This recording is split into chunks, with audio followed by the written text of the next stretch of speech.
میرا مقصد یہ ہے کہ جو حاسدین ہیں کھل کے تو سامنے آ جاتے ہیں نا، ابے یہ دیکھو عیاشی، ابے یہ دیکھو عیاشی. ایک سوچ بنا لو کہ جب بھی کسی کو کھاتا دیکھو گے تو ٹینشن لینے کے بجائے کیا ہو، خوش ہو جاؤ. اس سے آپ کی ڈپریشن ختم ہوگی، آپ زندگی کو انجوائے کرو گے. پتہ ہے انسان کے ساتھ سارا مسئلہ ہی یہی ہے.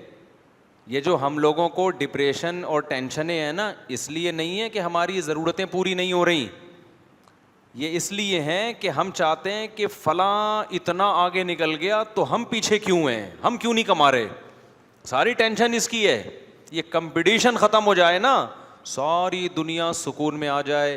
کیونکہ اس زمانے میں یہ رپورٹ ہے کہ پوری دنیا میں انسان کو جس سطح کا رزق مل رہا ہے نا، جس اسٹینڈرڈ کا، اس اسٹینڈرڈ کا رزق اس سے پہلے کبھی بھی نہیں ملا. ایسی لائف انسان کی کبھی رہی نہیں ہے لگژری جیسی اب ہے، سوائے چند ملکوں کے اور چند غریب علاقوں کو اگر آپ مستثنا کر دو. کچھ جگہیں ایسی ہیں جہاں لوگ بھوکے مر رہے ہیں، لیکن میجورٹی کی بات کر رہا ہوں.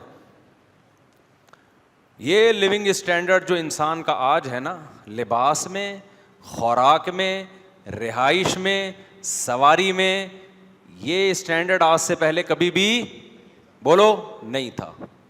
تو پھر ٹینشن کس بات کی بھائی؟ ٹینشن اس بات کی کہ اس کا مجھ سے بھی اچھا کیوں ہے، اسی میں مر رہے ہیں سارے. آپ مجھے بتاؤ، پہلے پنکھے تھے گرمیوں میں؟ ہمارے پردادا سے بھی ہم اوپر کی طرف جاتے ہیں تو پنکھے بھی نہیں تھے. بہت مالدار لوگ ہوتے تھے جو ملازم رکھتے تھے جو یوں بیٹھ کے پنکھے چلاتے رہتے تھے. جیسے ہی وہ ہٹا تو بس گرمی سے پسینہ نکلنا شروع. میں نے ایسے گاؤں میں ٹائم گزارا ہے جہاں لائٹ نہیں ہے، گرمیوں میں بھی وہاں ٹائم گزارا تو مجھے اندازہ ہوا کہ ونس اپون اے ٹائم لوگ کیسے رہا کرتے تھے بھائی، کیسے رہا کرتے تھے یار، لیکن پھر بھی رہتے تھے.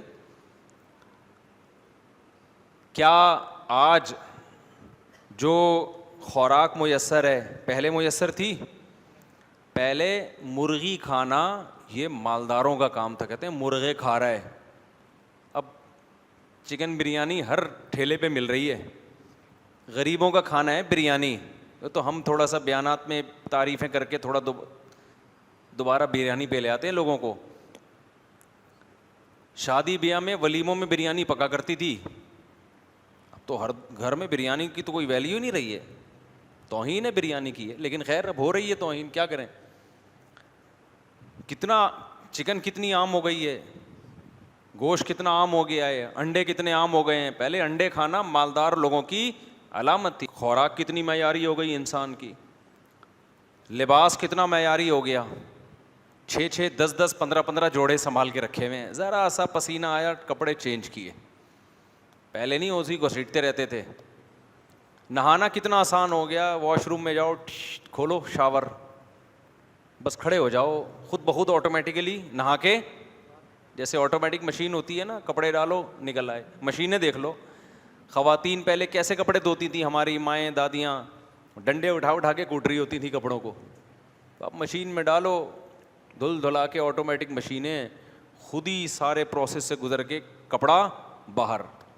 اس میں بھی پھر خواتین کہتی ہیں ایکچولی وہ پھر وہ کرتا ہوں، پھر خواتین بہت غصے ہوتی ہیں، کام بہت ہیں. کام کیا ہے بھائی آپ کا، کام کیا نہ مردوں کا تھوڑا بہت، مرد کا تو پھر بھی تھوڑا سا باس سے کچھ صلواتیں سن لے گا. آپ کا تو صلواتوں والا کام بھی، پہلے ساسوں سے جو صلواتیں سنا کرتی تھیں وہ بھی کیا ہو گیا گیا. ایک تھوڑی سی صلواتوں کی ٹینشن ہوتی تھی، اب وہ بھی کیا ہے، ساس کا تو احترام ہی مارکیٹ سے شارٹ ہو گیا ہے. تو اس میں جو ہے نا پیمپر دیکھو کیا کر رہا ہے آج کل. کتنی بڑی بڑی ذمہ داریاں کس نے اٹھا لی ہیں، پیمپروں نے اٹھا لی ہیں. تو کتنی لگژری لائف ہے نا انسان کی. لیکن ڈپریشن کم ہو رہی ہے بڑھ رہی ہے؟ کیوں؟ کمپٹیشن. ابے اس کی مجھ سے بھی زیادہ. کسی غریب کے گھر پرانے زمانے میں پنکھا لگاتے تھے نا، خوشی سے بے ہوش ہو جاتا کہ یار بٹن دباؤ خود ہی ہوا آ رہی ہے. اب اس پہ ڈپریشن ہو رہی ہے کہ میرے گھر میں اے سی کیوں نہیں ہے. ساری دنیا نے ایئر کنڈیشن لگا لیا، میرے گھر میں کیوں نہیں ہے. تو یہ دماغ میں بٹھا لو، جب تک سکون نہیں ملے گا، جب تک یہ دنیا میں کمپٹیشن اور تقابل کا جذبہ ختم نہیں ہوگا. اور یہ ختم ہوتا ہے دنیا کو مسافر خانہ سمجھنے سے. سمجھتے ہو؟ لیکن یہ جو کمپٹیشن کا جو دماغ میں کھوپڑی میں گھس گیا ہے نا، اس کو کھوپڑی سے کیا کرو، نکالو. اس کے بغیر زندگی میں سکون کے علاوہ سب کچھ ملے گا، سکون کے علاوہ سب کچھ. اس کو نکال دو. بات چل پڑی ہے تو میں کمپلیٹلی اسی پر بات کروں ذرا. نبی صلی اللہ علیہ وسلم نے فرمایا کہ دین میں نا اپنے سے اوپر کو دیکھو اور دنیا میں اپنے سے کمتر کو دیکھو. آپ کے گھر اگر پنکھا ہے، آپ اس کو دیکھیں جس کے گھر پنکھا بھی نہیں ہے. ایک تو بڑا مسئلہ یہ ہے کہ انسان کے پاس تھوڑا سا پیسہ آتا ہے نا تو اپنے سے زیادہ مالداروں میں جا کے رہنا شروع کر دیتا ہے. وہ تھوڑا سا پیسہ آیا تو لیونگ اسٹینڈرڈ اپنی اوقات سے زیادہ اونچا، اس کے بعد پھر وہاں جا کے پھر وہی ٹینشن، ابے یار اس کے پاس تو روزانہ گاڑی بدلتا ہے، میں تو 10 سال سے ایک ہی گاڑی لے کے گھوم رہا ہوں. اچھا، مالداروں کے ساتھ ایک بڑا ایشو پتہ ہے کیا ہے؟ کیونکہ انسان کی نیچر ہے کہ وہ عزت تلاش کرتا ہے. اب مالدار کے پاس جب پیسہ آتا ہے نا تو اس کو عزت مال میں نظر آتی ہے، کیونکہ جب دوست احباب آپس میں بات کرتے ہیں، ابے تو کیا خرید رہا ہے، ابے میں نے یہ اتنے کی گھڑی خریدی، میں نے یہ اتنے کا موبائل خریدا، میں نے اتنے کا پلاٹ خریدا، میں یہ تو عزت کا معیار کیا بن جاتا ہے؟ دولت.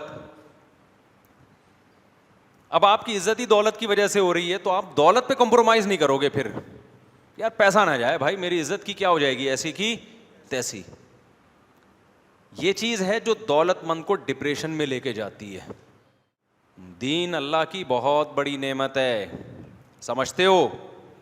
تو وہ مسئلہ کیا ہوتا ہے ایسے لوگوں کے ساتھ کہ جو چیز عزت کا ذریعہ تھی اس کے جب چھننے کا خطرہ ہوتا ہے نا تو انسان کس میں جاتا ہے؟ ٹینشن. اب آپ مجھے بتاؤ، آپ کے پاس ایسے کیسز آئے ہیں نا کہ ایک کھلاڑی تھا، ترقی کرتے کرتے کہاں تک پہنچا، سلیکشن نہیں ہوئی. ایسے کرکٹ کے کھلاڑی ہیں، فٹ بال کے کھلاڑی ہیں، ہمارے جاننے والوں میں بھی بڑی محنت کرتے کرتے کرتے کرتے ایک مقام پر گئے، قومی ٹیم میں سلیکشن نہیں ہوئی، ڈپریشن سے پاگل ہو گئے. کیوں؟ ان کو لگا کہ یار جو چیز ہماری عزت کا ذریعہ تھی اب وہی نہیں رہا ہمارے پاس، تو اب ہمارے پاس تو کوئی اور ذریعہ ہے ہی نہیں. یہ جو ہمیں کھلاڑی کامیاب نظر آتے ہیں نا، یہ لاکھوں میں 11 ہوتے ہیں ٹوٹل. میرا خیال ہے 13 کھلاڑی ہوتے ہیں نا، 2 اسپیئر میں بھی کچھ گھٹنا شٹنا دائیں بائیں ہو گیا، کوئی پار واٹ 15-16 ہوتے ہیں نا. تو یہ جو ہمیں نظر آ رہے ہوتے ہیں نا 15-16 کے کامیاب ترین لوگ، یہ 15-16 ہزار ناکاموں میں سے 15-16 کامیاب نکلے ہوئے ہوتے ہیں. اس لیے میں بار بار کہتا ہوں کھیل کود کو کبھی بھی اپنا اوڑھنا بچھونا مت بناؤ، کیونکہ ہم نے زندگیاں برباد ہوتے ہوئے دیکھی ہیں. لڑکا جو ہے نا کرکٹ میں لگا رہا پریکٹس کرتا رہا، پڑھائی میں نہیں ہے، وہ میں بڑا کھلاڑی بنوں گا، فٹ بال میں لگا رہا دن رات ایک کر دیا، سلیکشن نہیں ہوا قومی ٹیم میں. اب زندگی کھپا دی فٹ بال میں اور کرکٹ میں، نہ ڈاکٹر بن سکے، نہ انجینئر بن سکے، نہ تاجر بن سکے، اب رکشا چلا رہے ہیں. نہیں آ رہی بات سمجھ میں؟ آ رہی ہے سمجھ میں؟ اب کیا چلا رہے ہیں؟ رکشا چلانا کوئی بری بات نہیں ہے، لیکن وہ ڈپریشن میں جاتے ہیں رکشے سے کہ ہم نے سوچا ہوا کیا تھا، آ کہاں گئے؟ رکشے پہ آ گئے. تو یہ چیز اب دولت مند جو ہے نا اس کی عزت کس بیس پہ ہو رہی ہے؟ بولو. دولت، پیسہ. جہاں بیٹھے گا بھائی پیسہ بہت ہے میرے پاس، پیسہ اپنا دکھائے گا. تو خوب سمجھ لو، کیونکہ جب آپ کی وجہ عزت ہی دولت بن جاتی ہے، جو کہ آج کل اکثر لوگوں کی ہے، تو پھر آہستہ آہستہ انسان ڈپریشن میں جانا شروع ہوتا ہے. تو اس لیے کبھی بھی اس چیز کو، دولت کو، شہرت کو، صحت کو وجہ عزت مت بناؤ. ان کو سائڈ پہ رکھو، یوں سمجھو کہ جوتے کی نوک پہ رکھو. نہیں آ رہی بات سمجھ میں؟ دولت کو کس پہ رکھو؟ جوتے کی نوک.